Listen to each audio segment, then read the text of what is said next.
Namaste, Jai Bharat. Very recently, we saw video clippings of an Iranian girl in front of a college, not a university college, I don't know, I think it's college, wearing around in undergarments, just undergarments. That moving around, she was walking up and down, pacing up and down. She was actually protesting against the Purdah system, the compulsory Purdah system in Iran and many other Muslim countries. That she was protesting, and then of course subsequently she was arrested and taken by the so-called police. What kind of police? I don't know. And then of course there's new news about her. No one knows what happened to her, and no one shall know also what happened to her. Now, what is the justification which those people give for compulsory Purdah? They say if the women are not in Purdah, they create sex appeal. And they create sex appeal. That Zakir Naik person, the so-called doctor, he was telling you can't be with a woman alone. In one room, if a man is just with a woman, there will be sex appeal, and his sexual instincts will be kindled.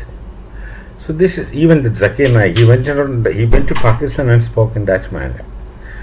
Now the justification of Purdah system is that a woman should be completely covered, otherwise the men will have sexual desires aroused by their appearance. This is one position which they make. Now I just speak about exactly the opposite thing. What is human nature? The entire people are so foolish to support these. Now, human nature is that they have a tendency and curiosity to uncover what is covered. Uncover what is covered. If something is covered, there is a curiosity for everyone, even for children, to uncover and look into what it is. But once it is exposed, suppose you allow women to wear clothes. Suppose you have permit in all Islamic nations where Purdah is compulsory, you permit women to go around in midis, not completely in minis, but in midis, and exposing hands, neck, and etc. Shirts and midis, if they allow the women to go. 10 days, the men with their hungry eyes will look at her.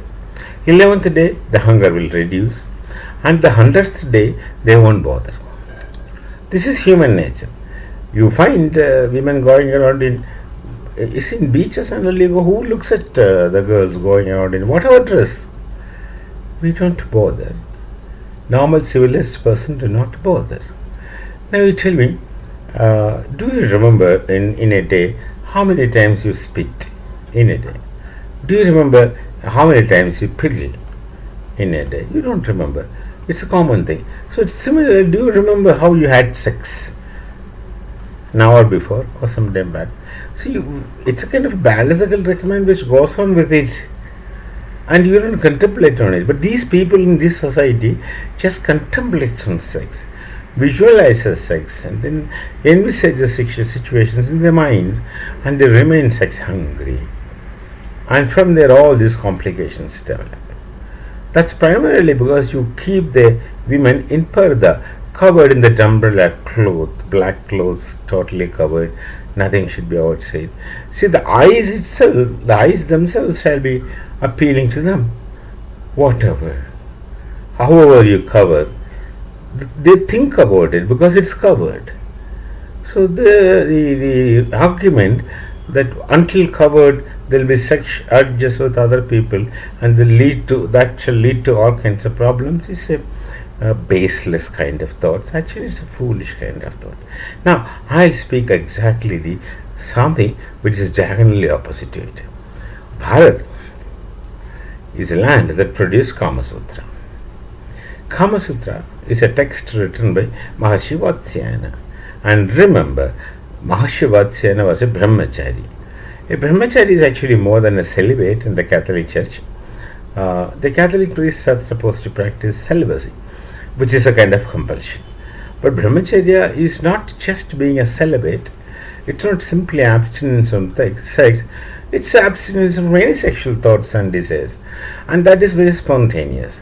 They are not under any compulsion. A sannyasi or a maharshi, if he becomes a brahmachari, it is out of his choice. his once being sannyasi has nothing to do with his being a brahmachari. Brahmacharya is his individual choice. He can remain a brahmachari, he can marry, he can have more than one wife. All these things are there in the Bharatiya knowledge tradition. So this really has nothing to do with his being a Maharshi, that you have to be a brahmachari. Not necessary. Vishwamitra was a great Rishi, great Maharshi, but he was not a brahmachari. Many are there, many are there. So this is very simple for people in Bharatiya knowledge tradition. It's very simple. And Maharshi Vatsyayana, who wrote Kama Sutra, was a brahmachari voluntarily, by willing. He didn't want to have, he stayed back from that kind of relations because he just didn't want. That was his individual choice.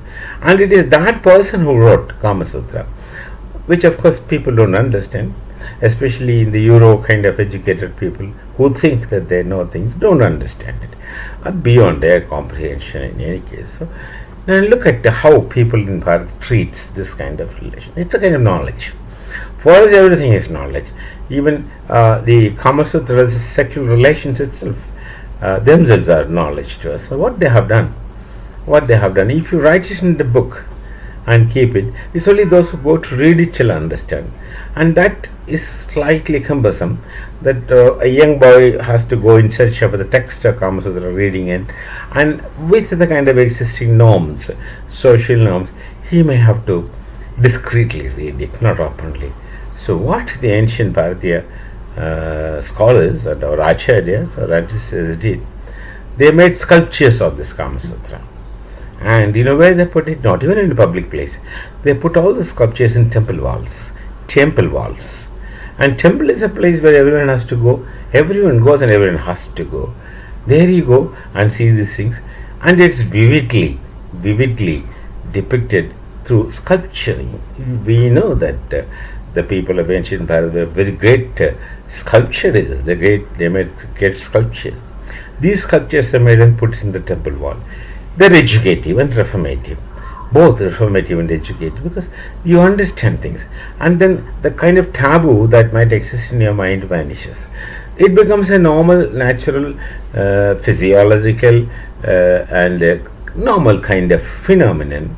It's nothing really different from something else. It's not special. It's not something to be hidden, concealed and not spoken of. They have a context, and let it be in that context. So once you take it out of the context, it becomes repugnant. Once anything which is inside the context is fine, but the moment you take anything out of the context, it becomes repugnant. That is obvious. That's what happens to sexual knowledge also. It gets repugnant when you take it out of the context, but it has a given context. We know what it is, we understand it. In that context, it has to be done. It has to be studied, it has to be understood, and that kind of education is given from the temple walls through making these sculptures. Otherwise, what do you think? And why do you think the ancient people of ancient scholars of Bharat that made these things and put it exposed in the temple? Do you think that they had that kind of morality, like the Islamic kind of Sharia morality? No, they absolutely not. They were perfectly moral. They had relations which are spontaneous, and there's no restrictions. There's no taboo. This is a kind of knowledge. If you're interested in that knowledge, you should know it.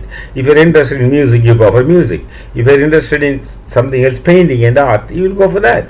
And if you're interested in this, you go and study this and do well. Just study this and do well, and that's the point. That's the point.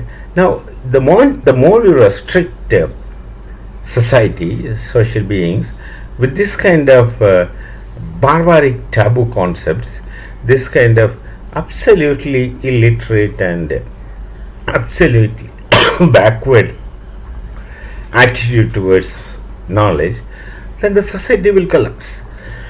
The society will go into all kinds of mistakes. You cover the women, the men naturally will have a hungry eyes to look at on them because things are covered from them, and that will destroy the moral coexistence even within families. I can't go into the details of it because it's not fine on my conscience. You go to the houses in many nations, I don't want to even name the nation, that the inside family relations are also disturbed. I'm only using the very novel word disturbed. Disturbed because of this restrictions and constrictions. You conceal things and keep in purdah so that the other person develops a kind of curiosity to the unknown, which can go into all kinds of extents because it is sensitive, delicate, and very dear to people where it is forbidden. So that the girls' protest becomes significant, and this, of course, shall be is going to be a problem in Iran, and shall even spread to some other such rigid kind of societies where the male domination is one thing and the men determine what a woman should wear, and these kinds of very backward thoughts and very barbaric things. Who can claim to be custodian of morality and well-being? No one, and there is no religion. Religion should not interfere in these kind of things. And for everything, people, whatever they want to do, they take the help from religion. And they say it's mentioned in religion. Of course, they may find some references as well. But then they take the help of religion because they themselves are unable to execute it. So they take the name of religion and go on rampage. Go on a rampage in society. This is very unfortunate situation. And in all likelihood, and hopefully, this kind of movement develops within Iran under this very flexible situation of Iran. Possibly there may be end to this religious kind of religious laws and religious rules in Iran. Possibly, if it happens, good for them. Good for them, not just good for them, good for everyone in the entire world, because Iran has been acting as a hub of terrorism all over the place. Directly, indirectly, with all kinds of the proxy operations, proxy armies, and proxy kind of everything. So they should come to an end. Obviously, should come to an end. And Israel has just become an instrument in the destruction and an instrument in the construction of civilizations. Destruction of such laws and construction into human civilization. Let's hope things will work out. We may meet again. Namaste. Jai Bharat and Jai Shri Ram.